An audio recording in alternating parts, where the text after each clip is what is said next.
tuino kwegendesereza ko kuba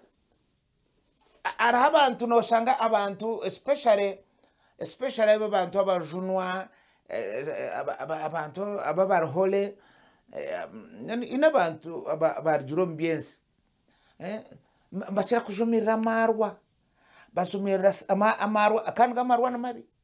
echo chomwe ntingwa na tukisibo amarwa na mabi azumira sigara yone ekira marwa haraji ekira marwa ekira sigara nabwe echo ebintu nibi konka hati obujumirira mwegendesereza baba kuja marwa nomuza kufa namazima nibaza kufa konki worsefu hati ochuba nogambe ebyo hati ozomuka hari ebyo kurya ebitine kibi mwene na umuntu yakushanga no bigeta kwasa kufa konka ebine obutomu magaragawo ozaha nyama ozaha mate ozaha shukari ozaha omugati deire omukasheshe omwihangwe na nomwazi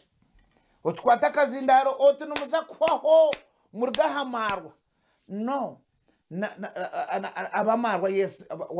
nangwa abana no baburengi nangwa mubara konka waza kufaniwo manyi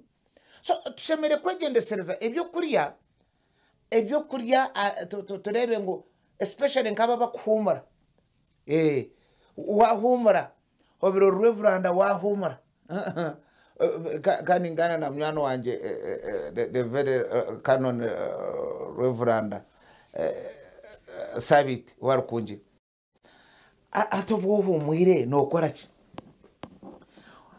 owamtayira numunywa chai of course tokubasa kutayira omunzi ya reverend tokubasa kutayira omunzi ya canon okabura kunywa chai wachetegereze na omwanya chai mwaganira mwasheka mwarira hakagati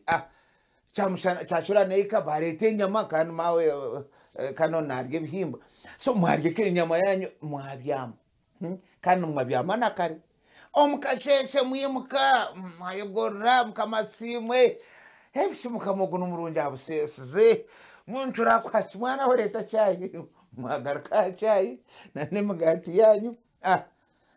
mwaganira bisho nonda kufuta ryara tintasha hitano nona totamukaga kwana za kufuta omwana tumwongere chikopesha chai oryo nonywa chai tokushisha tokushisha ole nonywa chai no tendereza no konkombiri gwa oryo no gwita yes ombiri gwa oryo no gwita tokuza kuhangara na bwecho twegendesereze ebyo kurya omagara gitu